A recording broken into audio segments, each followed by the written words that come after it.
Olá, boa noite. Está começando mais uma edição do Jornal da Difusora. Vamos aos destaques de hoje. Operação policial prende 6 pessoas com armas e munições no interior do estado. No município de Timon, corpos de 2 mulheres são trocados e entregues a famílias erradas. Aqui na capital, fiscalização do IMEC encontra irregularidades no Mercado Central. OAB discute exoneração de quase 40 mil servidores devido a acúmulo de cargos. E ainda, INSS disponibiliza, a partir de hoje, novos serviços pela internet.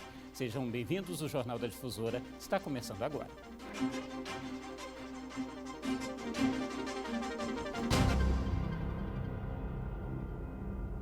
Uma quadrilha no interior do estado foi desarticulada esta semana pela Polícia Civil, envolvida na comercialização de armas de fogo e também tráfico de drogas. As prisões aconteceram no município de Carutapera, que fica a cerca de 560 quilômetros aqui da capital.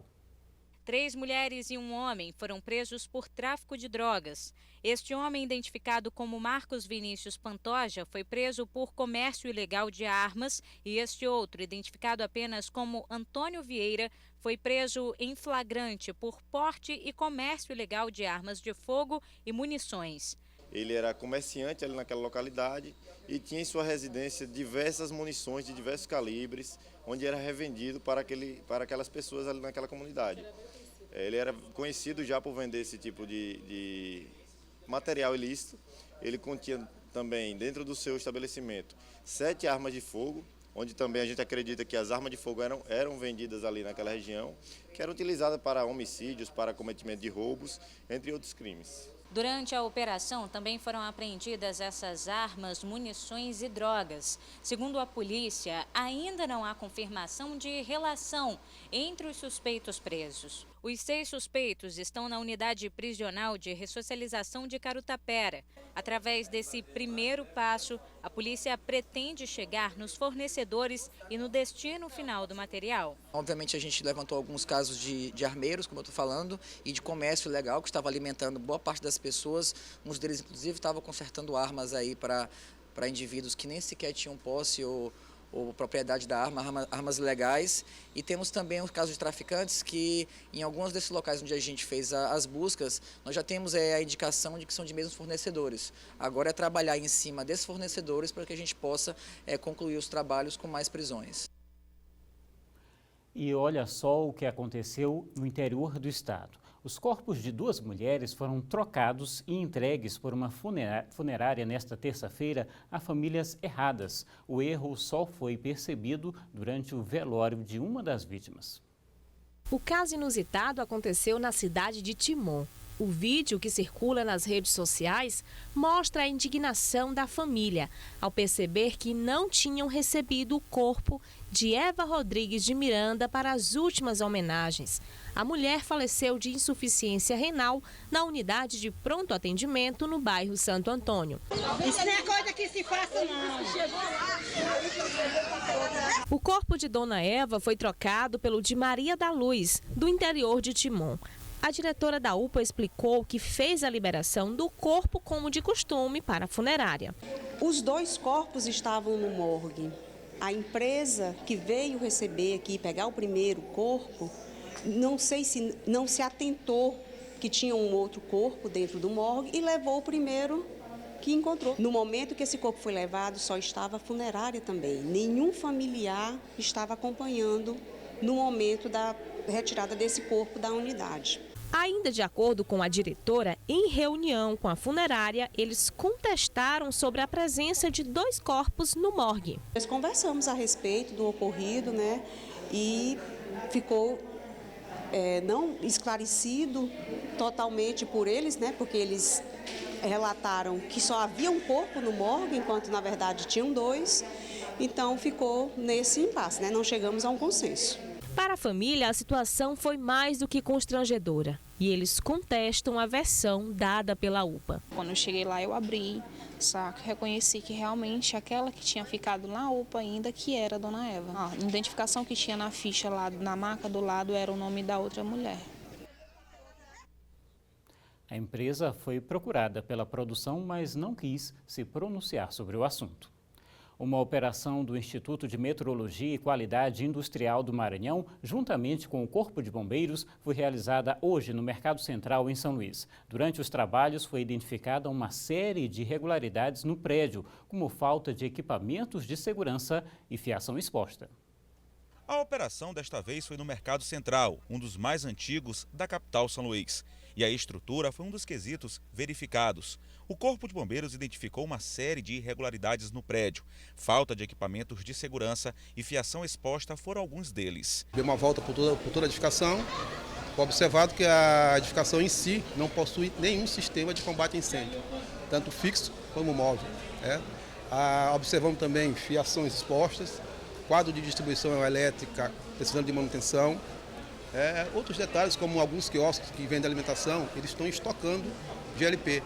Isso é um perigo para a própria edificação. Durante a operação também foi realizada a aferição das balanças dos comerciantes por parte dos agentes metrológicos do IMEC. Foi feita a verificação se a pesagem dos produtos estava correta. A nossa parte aqui do IMEC é exatamente para a gente verificar a questão das balanças, se as balanças elas estão realmente oferecendo o peso dentro de um padrão e atendendo o consumidor dentro daquilo que ele está pagando. Se ele está pagando uma quantidade, ele tem que levar o produto na quantidade que ele está pagando. A ação também contou com a participação da Vigilância Sanitária, que checou a qualidade dos produtos, bem como o manuseio dos alimentos. A operação foi semelhante à que aconteceu no Mercado das Tulhas, localizado na Praia Grande, área do Centro Histórico de São Luís, que prevê reparos e melhorias nas estruturas dos prédios, conforto e segurança a comerciantes e frequentadores. Aqui nós devemos voltar aqui novamente porque foram detectadas essas situações de irregularidades, foram repassadas aos comerciantes e à própria administração do mercado para que elas sejam corrigidas. E caso essa situação seja detectada em outra operação, que é aproximadamente daqui a um mês, as pessoas serão mais rigorosas. E daqui a pouco, o OAB discute exoneração de quase 40 mil servidores por acúmulo de cargos. E agora você acompanha imagens do espigão da Ponta da Areia. A gente volta já.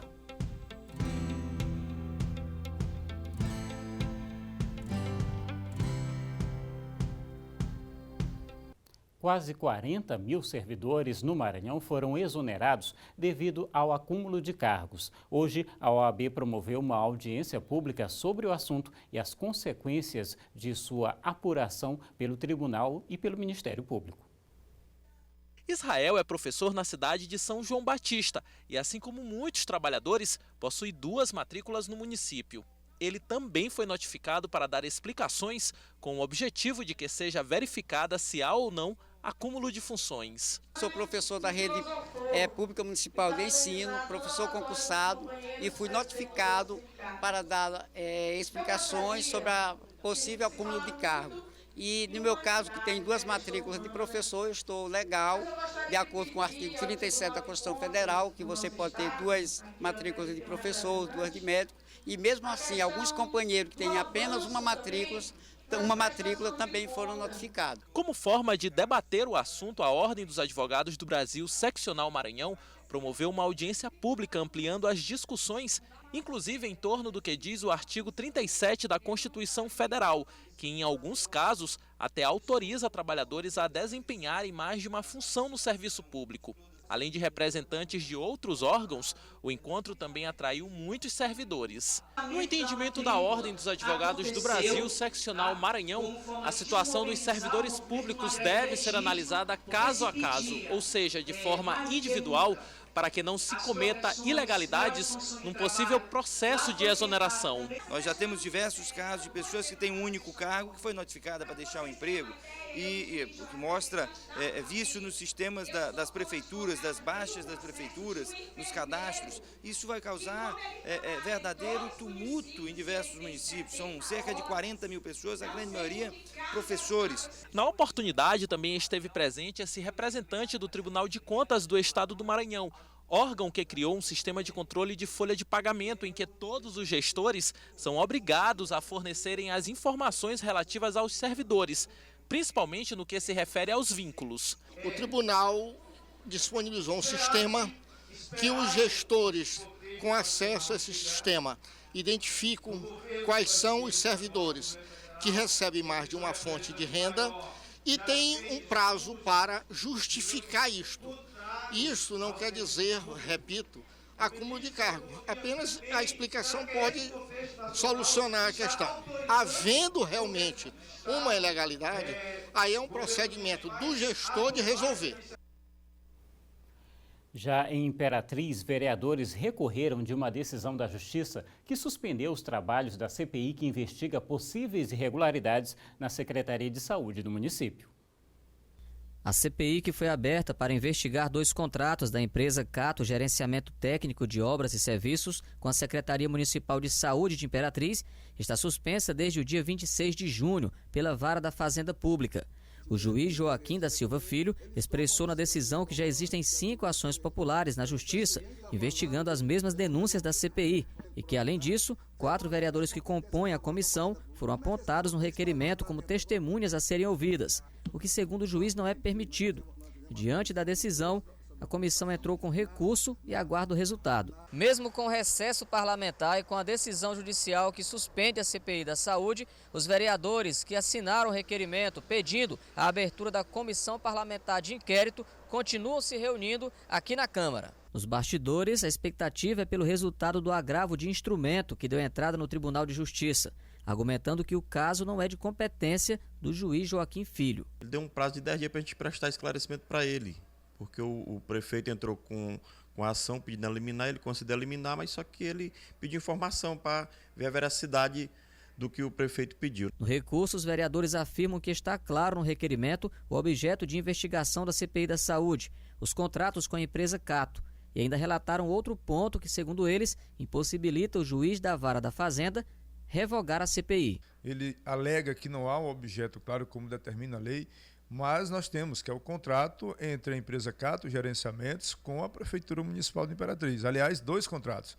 Um por dispensa de licitação, que aponta realmente um indício de superfaturamento de valores muito grande, e um outro por dispensa, por modalidade de pregão. Em nota, o juiz Joaquim da Silva Filho disse que vai se pronunciar somente dentro do processo e de acordo com os fatos alegados. Por telefone, o prefeito Assis Ramos se manifestou sobre a CPI da Saúde. Com relação a essa judicialização, com essa questão do recurso por parte dos vereadores, né, da Câmara Municipal, olha, é um direito que assiste a todos nós, né? O poder de entrar com recurso quando tem uma decisão que não é satisfatória.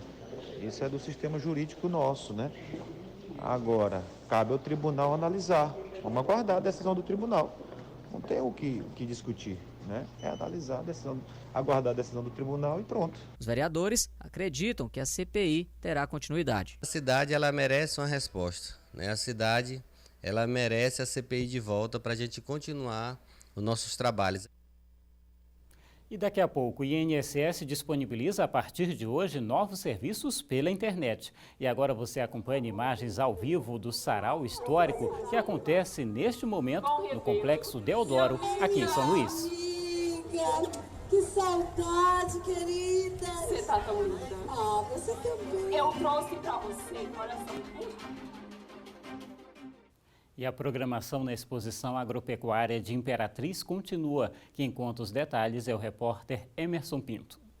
Imperatriz, tudo preparado para mais uma noite. Na 50ª edição da exposição agropecuária aqui da cidade, é a maior festa agropecuária aqui da região. Daqui a pouquinho, na noite de hoje, tem a abertura do 21º torneio leiteiro, que vai premiar os animais que mais produzirem durante a feira. Este evento ele já é tradição dentro da Expo Imp e ele acontece durante 4 dias. Hoje à noite é somente a abertura, a primeira ordênia é na manhã de quinta-feira. Na programação de hoje à noite também, a expectativa pelo show do cantor Wesley Safadão, que daqui a pouquinho deve estar arrastando um grande público aqui para a área de shows da 51ª Expo Imp aqui da cidade de Imperatriz. Então essa é a expectativa para a noite de hoje. Lembrando aqui que o torneio leiteiro, né, que vai ser aberto daqui a pouco também, com a primeira ordênia amanhã, vai oferecer o prêmio de R$40 mil, né, para o proprietário do animal que mais produzir leite durante todo o evento. E a gente encerra a nossa participação aqui mesmo de fora, porque neste horário não é permitido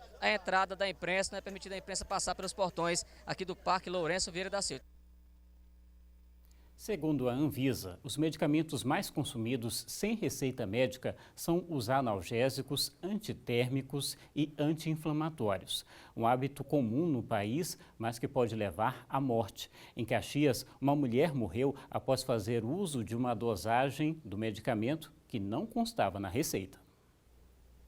O caso aconteceu na cidade de São João do Sote. Segundo a Polícia Civil, a mulher de 33 anos morreu após tomar remédios que costumava utilizar para tratamento psicológico. Apesar de ter prescrição médica para isso, ao que tudo indica, o erro foi na autodosagem. O que foi apurado lá é que ela tomava remédio controlado, fornecido pelo CAPS, e descuidaram com a medicação, com o frasco, e ela pegou o frasco e ingeriu vários comprimidos.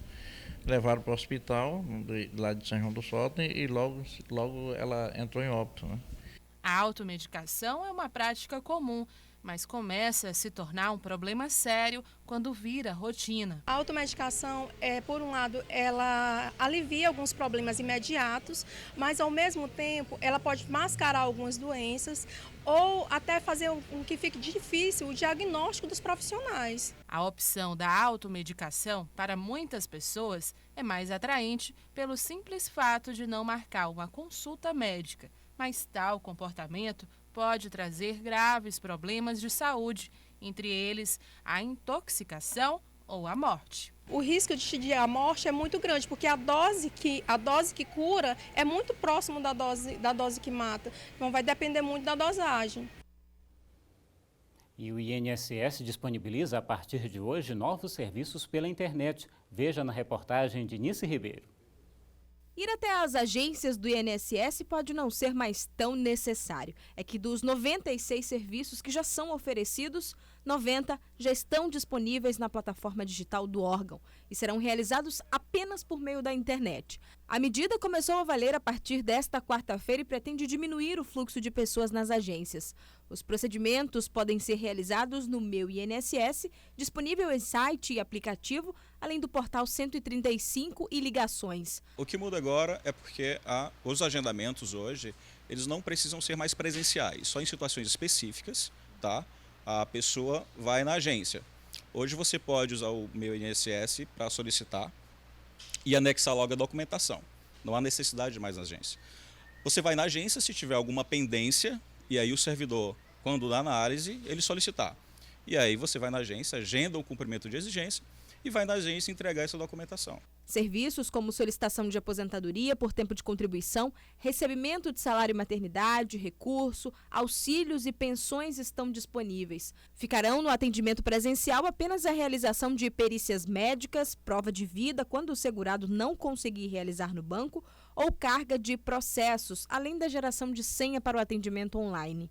As agências continuarão funcionando ainda para as orientações em geral. Nas agências, a gente gera essa senha, tá? No próprio sítio do Meu INSS também, e nos caixas eletrônicos dos bancos credenciados, tá? São vários, Sicredi, Banco do Brasil, Banco Itaú, né, Caixa Econômica, então tem uma infinidade. O pessoal que não tem acesso à internet, também não tem acesso ao telefone, né? Ele pode se dirigir à agência para solicitar essa senha do Meu INSS, tá bom? O órgão pretende investir a partir de agora em informação especialmente para as pessoas mais idosas e que não têm acesso à internet. A lista completa de atendimentos disponíveis pode ser acompanhada no próprio portal do INSS. E a gente encerra o Jornal da Difusora desta quarta-feira com imagens ao vivo do Sarau Histórico no Complexo Deodoro, aqui na capital. Nesta edição, o evento, que faz parte da programação do Férias Culturais, traz tema sobre os bustos da Praça Deodoro, monumentos alusivos a personalidades do universo literário e político do Maranhão. O Sarau utiliza a linguagem teatral de personagens, narrativa e trilha sonora como instrumentos para avivar a memória da cidade, passagens de sua história e também seu patrimônio arquitetônico. Muito obrigado pela sua audiência e uma ótima noite para você. Quais os três nomes que chamam a atenção? E Correia de Araújo, poeta, jornalista e professor, será ele homenageado neste dia na Biblioteca Pública